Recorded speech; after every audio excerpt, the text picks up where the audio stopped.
Заместитель председателя Кабинета министров Джилдыз Бакашева провела совещание по вопросу сокращения списка лекарственных препаратов и медизделий, освобожденных от уплаты налога на добавленную стоимость и введения прослеживаемости маркировки на медикаменты и изделия медназначения.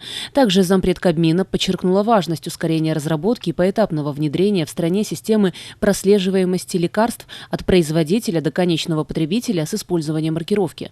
Кроме того, Минздраву совместно с Министерством цифрового развития и Минэкономики и финансов поручено до конца года завершить перевод в цифровой формат деятельности Департамента лекарственных средств и медизделий.